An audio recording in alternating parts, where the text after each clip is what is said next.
नमस्कार, मैं पवन थलियारी थलियारी एस्ट्रोवर्ल्ड YouTube channel पे आपका पुनः स्वागत करता हूं। आज फलित ज्योतिष को आसानी से समझने के क्रम पे पाठ संख्या 32 पे आज हम एक महत्वपूर्ण योग को लेके आए हैं, जो है पंच महापुरुष राजयोग। ये एक इतना शुभ और अच्छा राजयोग है कि अगर कुंडली में दिख जाए तो कुंडली देखने से मतलब पहले ही एक अच्छा सा अनुभव आना शुरू हो जाता है।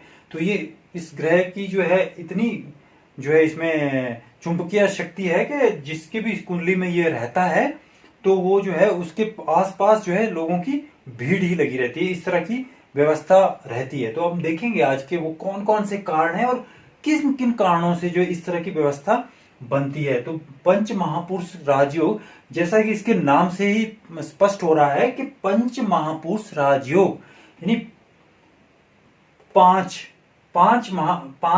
का मतलब पांच महापुरुष राजयोग है। तो ये पांच का मतलब पांच ग्रहों से बनेंगे। ये तो कौन कौन से ग्रहों से बनेंगे? सूर्य, चंद्र, राहु, केतु को छोड़ के। सूर्य चंद्र को एक एक राशि का स्वामित्व प्राप्त है, राहु केतु को किसी भी राशि का स्वामित्व प्राप्त नहीं, हम पहले से पढ़ते आ रहे हैं। और जो पांच ग्रह बचते हैं जिनको दो दो राशियों का स्वामित्व प्राप्त है, उन ग्रहों से ये राजयोग बनता है। तो ये जो राजयोग बनते हैं, ये पांच जो मैंने यहां लिखे हैं, ये बनते हैं। जैसे गुरु से बनेगा तो हंस, शुक्र से बनेगा तो मालव्य, बुध से बनेगा तो भद्र, शनि से बनेगा शश और मंगल से बनेगा रुचक। पंच महापुरुष राजयोग। ये राजयोगों की श्रेणी में ये इनकी जो पोजीशन है वो काफी ऊपर लेवल पे आती है। ये जो योग है, आप इनको ये समझे कि सबसे ऊपर के योग है कि अगर किसी की जातक की कुंडली में इस तरह के योग होंगे और वो सारी कंडीशनें आज हम बहुत ही इंपॉर्टेंट पढ़ने जा रहे हैं। कि आपने बहुत बार देखा होगा कि बहुत सारे लोगों के जो जितने भी जो है मित्र लोग जो है कुंडली का पहले से ही बहुत सारा ज्ञान रखते हैं, उन्होंने ऑब्जर्व किया होगा ये बात कि जो है जब भी वो कुंडली देखते हैं तो बहुत सारे लोगों की कुंडली में इस तरह के जो योग उनको पहली दृष्टि में दिखते हैं, लेकिन वो एक सामान्य आदमी की तरह ही उनका जीवन चल रहा होगा। सामान्य लेबरर की तरह काम कर रहे हैं या छोटा मोटा दुकान नौकरी कर रहे हैं, कुछ भी उनका राजतुल्य कुछ भी नहीं दिख रहा होता। तो उसके पीछे क्या कारण है, आज हम उन चीजों को देखेंगे कि अगर कुंडली में इस तरह का योग बन भी रहा है, उसके बाद भी एक सामान्य जीवन ही जो है चल रहा है जातक का, तो उसके पीछे क्या कारण है, ये बड़ा इंपॉर्टेंट है आज समझना। तो इसको जो है मेरे इस सारे पार्ट्स को जो है शुरू से देख रहे हैं, उन्हें तो जो है आज उन्हें जो है बिल्कुल क्लियर हो जाएगा कि किस तरह से हमने इन योगों को देखना है। और जिनके वो पहले से ही काफी जानकारी है, उन्हें भी कुछ ना कुछ इसमें जो है उन्हें भी उनकी ज्ञान में भी कुछ ना कुछ वृद्धि अवश्य होने की संभावना है। अगर वो भी चाहे तो इसको देख सकते हैं।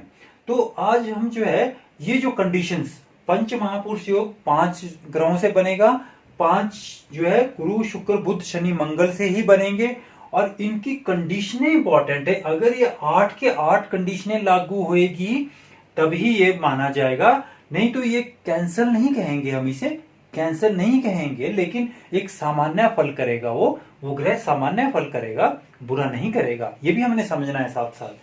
तो और उसके बाद आज हम इसको क्या करेंगे कि आज हम ये जो इसका जो बेसिक कंसेप्ट है उसको समझेंगे कि कब ये बनता है, कब ये नहीं बनता और कितना फल देता है और किस तरह का फल देता है जातक को। और उसके बाद जो है हम एक योग के बारे में चर्चा करेंगे, हंस योग, कि अगर हंस योग बनेगा तो जातक किस तरह के उसको जीवन में जो है ऊंचाइयों को वो प्राप्त करेगा, क्या क्या उसे चीज मिलेगी, तो उनका जीवन कैसा रहेगा, इस चीज को हम ज्यादा देखेंगे। उसके बाद 32 नंबर पार्ट पे हम जो है बाकी के 4 योगों की चर्चा करेंगे, लगन के हिसाब से देखेंगे। तो शुरू करते हैं कंडीशंस। मेन चीज इसमें कंडीशन है। पंच महापुरुष राजयोग, ये तो आप समझ गए कि 5 ग्रहों से बनेगा। कब बनेगा कब नहीं बनेगा वो देखना बड़ा जरूरी है। 8 के 8 कंडीशंस आप ये सभी पे लगेगी। ये जो कंडीशंस है ये सभी के सभी पांचों ग्रहों के जब भी ये बनाएंगे तो उन पे लगेगी। तो जब अगले पार्ट में हम इसके बारे में चर्चा नहीं करेंगे, हम सीधा ये करेंगे कि अगर शुक्र से मालव बनता है तो जातक किस तरह का उसको फायदा होगा, रोचक से क्या फायदा होगा, भद्र से क्या फायदा होगा, वो बातें हम करेंगे। आज जो है हम जो कंडीशंस है वो सबके लिए सेम रहेगी। तो ये 8 कंडीशनें आप अच्छे से समझ लें, क्योंकि अगर आपने इनमें से कोई मिस कर दी तो आपका जो फलित है वो जो है गलत हो जाएगा, और जो है आपको लगेगा कि ये जो विद्या है ये काम नहीं करती। तो सबसे पहला क्या है इसमें कंडीशन में कि पंच महापुरुष राजयोग जो है कब बोलेंगे हम, कि ये जो है इन 5 ग्रहों में से जब भी कोई ग्रह या एक से अधिक ग्रह भी हो सकते हैं, एक ही ग्रह हो सकता है आपकी कुंडली में 2 पंच महापुरुष राजयोग हो, किसी की कुंडली में 3 हो, लेकिन हम बात कर रहे हैं कि कोई भी जब ग्रह है इन 5 में से केंद्र में स्थित होना चाहिए। जो भी आपकी कुंडली है या जिस जातक की कुंडली आप देखने जा रहे हो, अगर उसके केंद्र स्थानों में इन 5 ग्रहों में से कोई भी ग्रह स्थित है तो हमारा पहला कंडीशन कंप्लीट होगी कि पहली जो है केंद्र में यहाँ गुरु हो, शुक्र हो, शनि हो, है ना, ये जो है मंगल हो, इन 5 ग्रहों में से कोई केंद्र में स्थित हो, पहली कंडीशन। दूसरी कंडीशन ये है, और इंपॉर्टेंट कंडीशन ये, केंद्र में तो हो, पहली कंडीशन है। दूसरी कंडीशन है कि वो स्वराशि का हो। हर एक ग्रह को मैंने कहा 2-2 राशियां है, हम आप पीछे पढ़ चुके हुए कि हर एक ग्रह को, इन 5 ग्रहों को 2-2 राशियों का स्वामित्व प्राप्त है।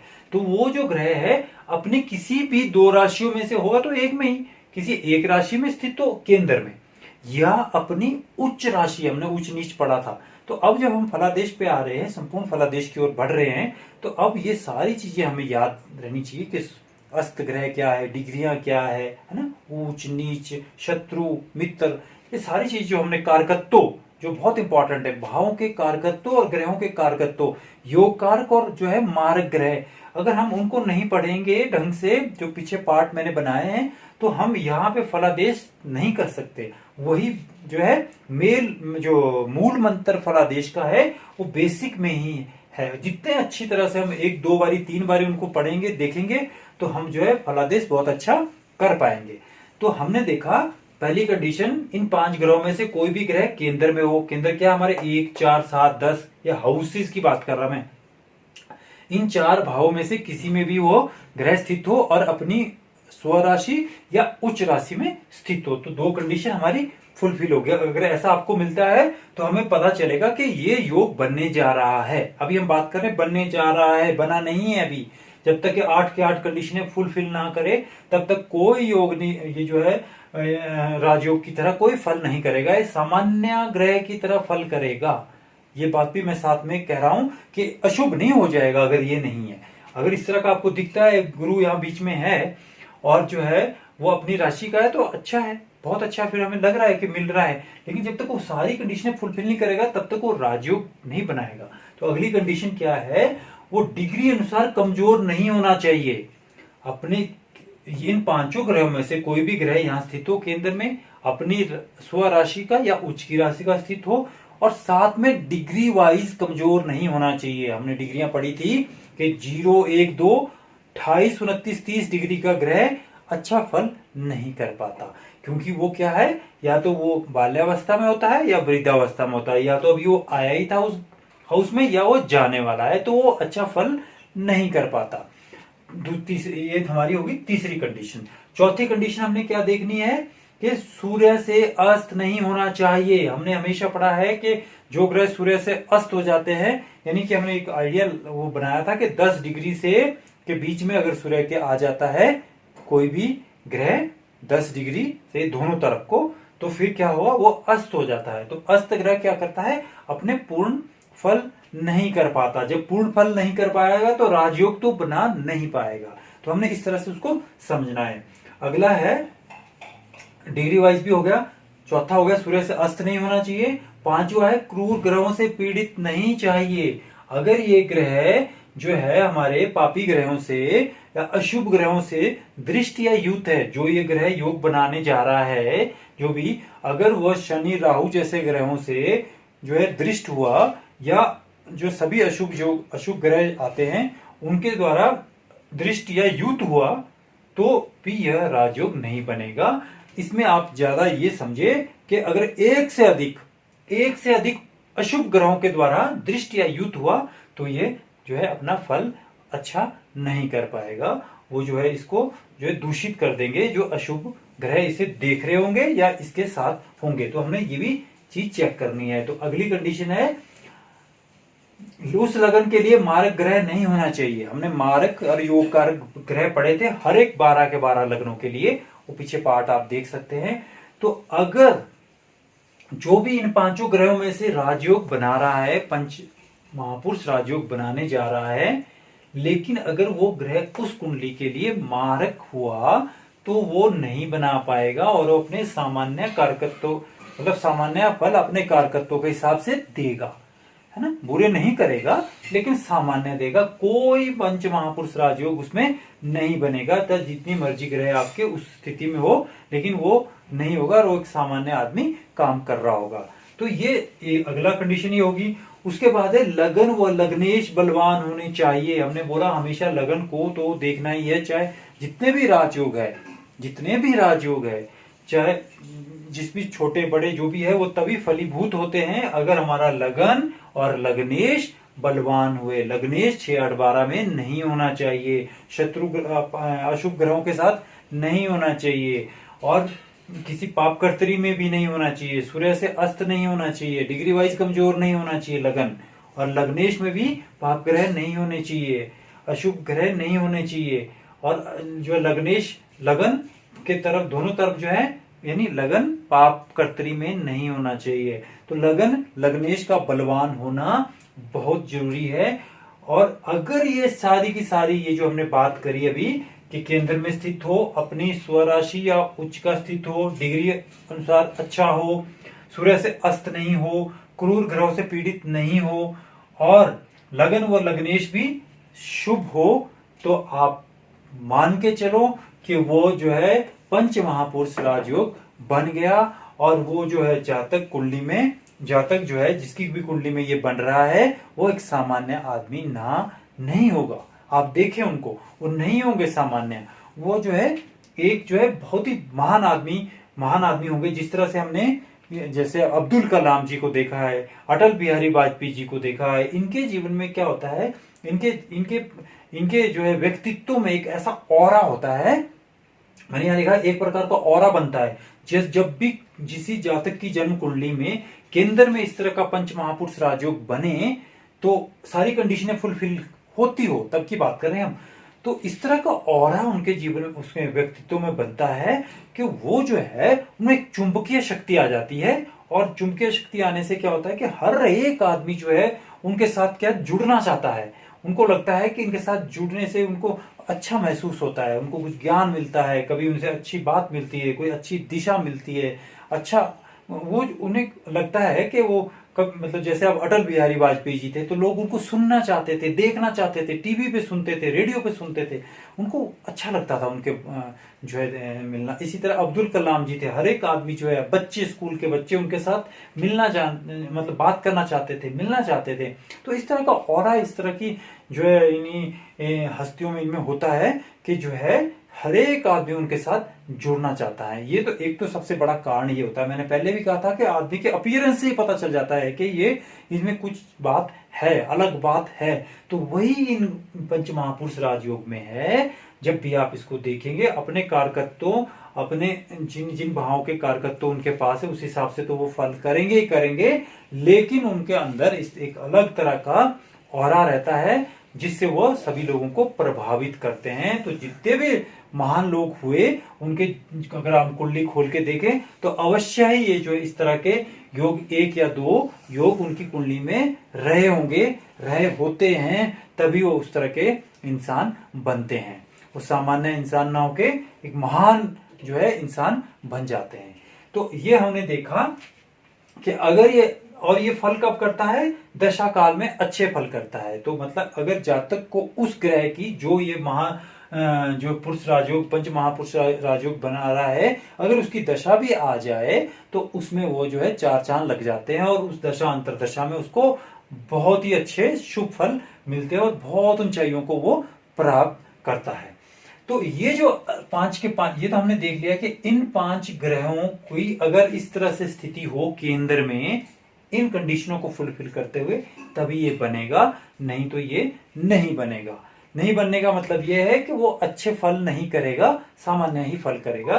तो आप जब भी किसी की कुंडली देखें, जब भी आप किसी की कुंडली देखें तो उससे जो है ऐसे एक बारी में आइडिया नहीं लगाना है कि आपको लगा कि यहाँ पे बृहस्पति अपनी राशि का या उच्च की राशि का है तो हम इसको पंच महापुरुष राजयोग समझ लें। ऐसी गलती हमने नहीं करनी है। जब तक के सारी की सारी कंडीशनें फुलफिल ना करे तब तक नहीं हम उसको उस तरह से फलादेश करेंगे। सामान्य ग्रह की तरह वो फल करेगा। तो अब ये हमने पढ़ लिया कि A5 ग्रह बनाएंगे और कहां बनाएंगे, क्या कंडीशनें हैं। अब हम बात करते हैं अलग अलग ग्रह की कि अलग अलग ग्रह जो राजयोग बनाएगा उससे क्या मतलब समझे हम कि कैसा इंसान होगा और उसके जीवन में उससे क्या फायदा मिलेगा। तो आज हम बात करेंगे सिर्फ एक योग की जो गुरु ग्रह बनाते हैं, हंस योग। जैसा कि इसकी नाम से ही लग रहा है आपको, हंस। हंस कैसा होता है? स्वच्छ, सफेद, साफ रहने वाला स्वच्छ हंस जिसको हम बोलते हैं। हमने बोला हंस के समान गुण होंगे उस आदमी में, उस जातक में, हंस के जिसकी कुंडली में ये हंस योग बनेगा। हंस योग कब बनेगा? जब गुरु केंद्र में अपनी स्वराशि जो उनकी धनु और मीन राशियां का स्वामित्व प्राप्त है गुरु को, उनमें से एक राशि में, धनु में या मीन में या उच्च की राशि कर्क में केंद्र में बैठे होंगे और सूर्य से अस्त नहीं होंगे, डिग्री वाइज कमजोर नहीं होंगे, पाप ग्रहों के साथ नहीं होंगे या दृष्ट नहीं होंगे, तब जाके और उस लगन के लिए बृहस्पति कारक रहेंगे, तब जाके ये हंस योग बनेगा। ये हमने पढ़ लिया कि किस तरह से बनेगा। अब उससे जो है जातक किस तरह का होगा ये हम देखते हैं। हमने बोला जैसा नाम से ही लग रहा है हंस। हंस कैसे होते हैं? बिल्कुल सफेद, यानी कि स्वच्छ, यानी मन से स्वच्छ, तन से स्वस्थ रहने वाला आदमी, मन से स्वच्छ। और क्या है? जैसे हंस की तरह जो है लंबी जो है दूरी तक उड़ान भरने वाला, यानी कि और अपने लंबी दूरी पे उड़ान भरते हुए भी अपने रास्ते को नहीं भटकता हंस। उसी तरह का इंसान होता है कि जैसे कि हम बात कर रहे हैं अब्दुल कलाम जी की, अटल बिहारी वाजपेयी जी की, जिन्होंने इतनी जर्नी तय करी और जो है अपने रास्ते से कभी नहीं भटके। तो इस तरह से जिनके हंस नामक ये योग होता है वो इस तरह के इंसान होते हैं। और ये हम इससे समझ सकते हैं कि हंस के समान गुण वाले। और क्या उसमें गुण और क्या किस तरह का इंसान हो सकता है? क्योंकि ये योग कौन बना रहा है? बृहस्पति बना रहे हैं, गुरु ग्रह बना रहे हैं। तो गुरु ग्रह का कुंडली में देखो आप, सेकंड हाउस का स्वामित्व प्राप्त है, कारक ग्रह है, यानी कि है ना, सेकंड हाउस का कारक ग्रह बृहस्पति है, पांचवें हाउस का कारक ग्रह बृहस्पति है, नौवें घर का कारक ग्रह बृहस्पति है और 11वें हाउस का कारक ग्रह भी बृहस्पति। हमने इसके कारक जो हमने स्थिर कारक पढ़े थे तो उसमें हमने देखा था कि 1 2 3 4 भावों का कारकत्व जो कारक ग्रह हैं वो गुरु ग्रह है। तो यानी जितने भी इनसे संबंधित फल होंगे वो जातक को मिलेंगे और 2 राशियां जहां जहां होंगी उससे संबंधित मिलेंगे और जहां पे जो है दृष्टियां डालेंगे, जहां पे होंगे वहां के फल करेंगे। तो आप देखो कि गुरु भगवान जो है कितने फल, गुरु जो है ग्रह कितने जो है जातक को कितने ही सारी चीजें जो है जीवन में देंगे। धन देंगे, यहाँ से अच्छा कुटुंब देंगे, यहाँ से संतान देंगे, है ना, संतान देंगे, विद्या देंगे, बुद्धि देंगे, यहाँ से हायर एजुकेशन देंगे और आपके पिता अच्छे होंगे यानी कि उनसे फायदा मिलेगा और जो है धर्म कर्म में आपकी रुचि रहेगी और यहाँ से आपके आय के स्रोत बनेंगे। और जहां पे बृहस्पति होंगे तो जहां से दृष्टि डालेंगे वहां के भी बहुत अच्छे फल करेंगे। तो अगर ये योग बन जाता है तो हमें कितने प्रकार के फायदे या फल मिलेंगे ये आप जान सकते हैं।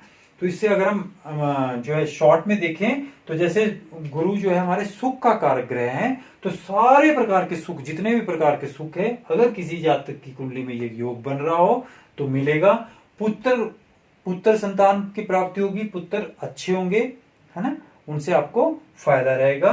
मतलब फीमेल के लिए पति का कारक ग्रह बृहस्पति है, तो अगर उनकी कुंडली में इस तरह का योग बनेगा तो उन्हें एक विद्वान पति मिलेंगे।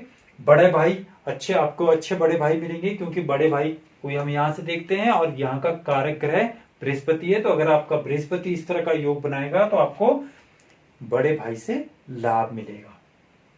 विद्या बहुत अच्छी विद्या रहेगी आपकी, धर्म को मानने वाले और धर्म के हिसाब से काम करने वाले इंसान होंगे, सर्वगुणी होंगे, गुणों की उनमें कोई कमी नहीं होगी, हर एक प्रकार का गुण होगा, क्योंकि सारी कुंडली को तो बृहस्पति ने कंट्रोल कर लिया है।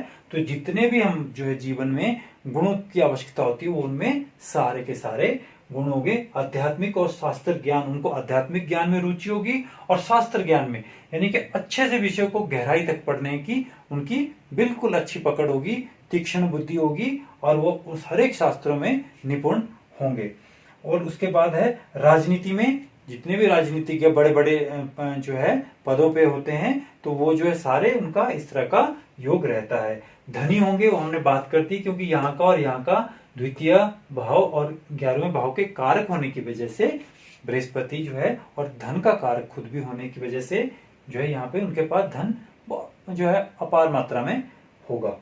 शिक्षा के क्षेत्र में उनको बड़े बड़े जो है सम्मान मिलेंगे शिक्षा क्षेत्र में, और किताबें पढ़ने के शौकीन होंगे, बहुत सारी किताबें उनके पास होगी, किताबें लिख भी सकते हैं और पढ़ने के उनको बहुत शौक होगा। और सरकार की तरफ से उनको बड़े बड़े पुरस्कार या जो है वो मिलेंगे, जिस तरह से हम बात करते हैं भारत रत्न और सारे जितने भी जो पुरस्कार सरकार की तरफ से मिलते हैं उस तरह के उनको पुरस्कार मिलेंगे। ये बात मैं तब कर रहा हूं जब ये हमारे जो है 8 के 8 रूल फिट बैठ जाएंगे। अगर ये रूल फिट नहीं, ये कंडीशनें फुलफिल नहीं हो रही है, फिर ये कुछ नहीं मिलेगा इस तरह का। फिर आपको एक सामान्य आदमी दिखेंगे, वो आपको लगेगा ये तो रूल काम नहीं कर रहा है, ये कैसे करेगा कि अगर ये कंडीशनें वो फुलफिल ना करे तब तक जो है आपका जो है कुछ भी ये जो है फलित नहीं होगा, ये राजयोग है ना। तो ये कंडीशनें बहुत इंपॉर्टेंट है।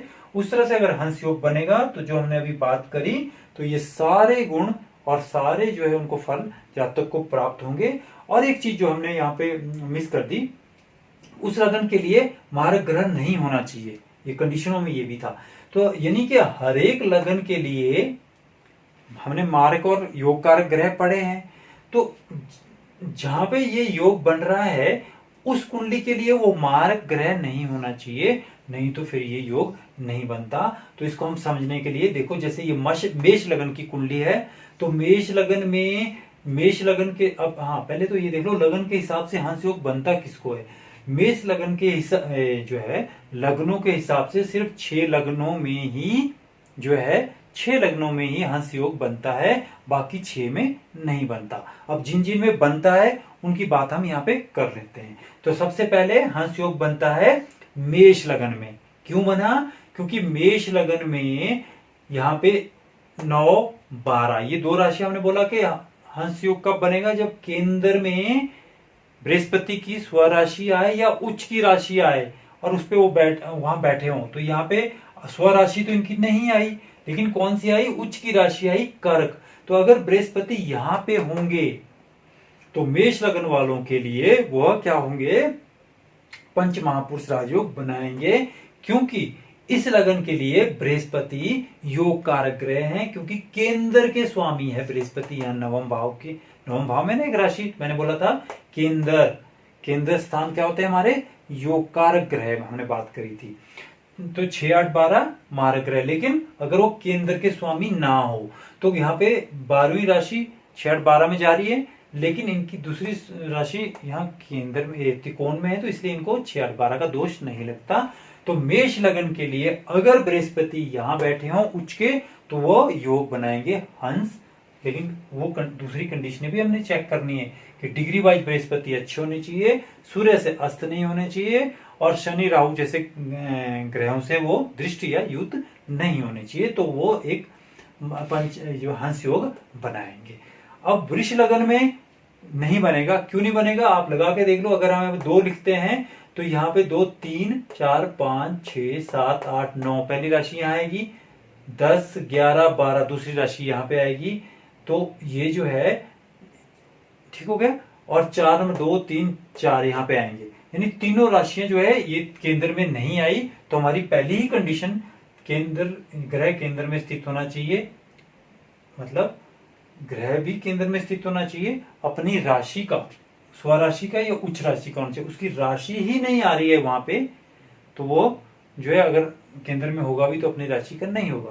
तो यानी मेष वृष लगन वालों के लिए हंस योग कभी बन ही नहीं सकता इस हिसाब से। उसके बाद मिथुन वालों को बनेगा, है ना, मिथुन को भी बनेगा, कन्या को भी बनेगा। ये दोनों बुध की राशियां हैं। 3 से स्टार्ट करेंगे या 6 से स्टार्ट करेंगे तो केंद्र में आएंगे 9 और 12। देखो आप 3 से स्टार्ट करेंगे, 3 4 5 6 7 8 9 यहाँ पे आ गया, 10 11 12 दोनों राशियां केंद्र में आई तो ये हंस योग बनेगा। अगर इन दोनों राशियों में से किसी भी भाव में बृहस्पति होंगे तो बनेगा।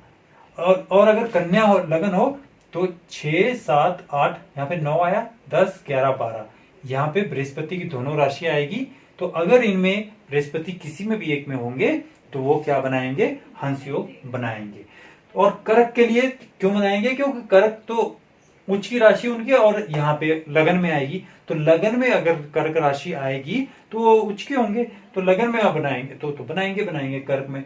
सीएम में नहीं बनाएंगे क्योंकि सीएम में ना उनकी राशियां बीच में आ रही है, दोनों 9 12 मीन और धनु, ना ही कर्क बीच में आ रही है, तो इसलिए सिंह वालों को नहीं बनाएंगे। और अपनी दोनों राशियों में तो बनेगा ही बनेगा।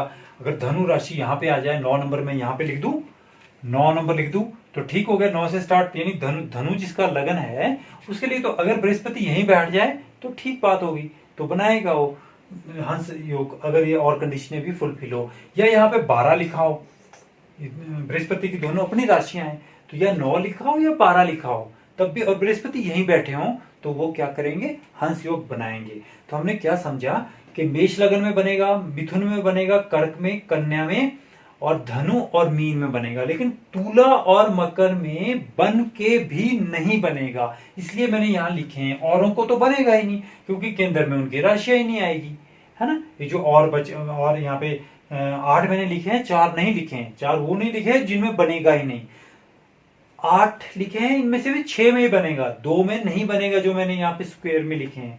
तुला में नहीं बनेगा, क्यों नहीं बनेगा आप देखो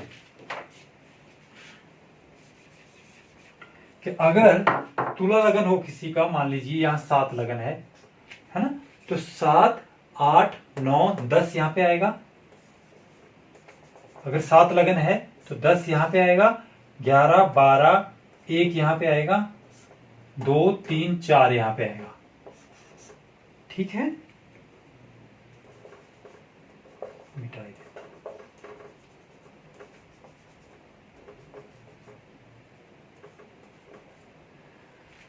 7 8 9 11 12 2 3 5 6।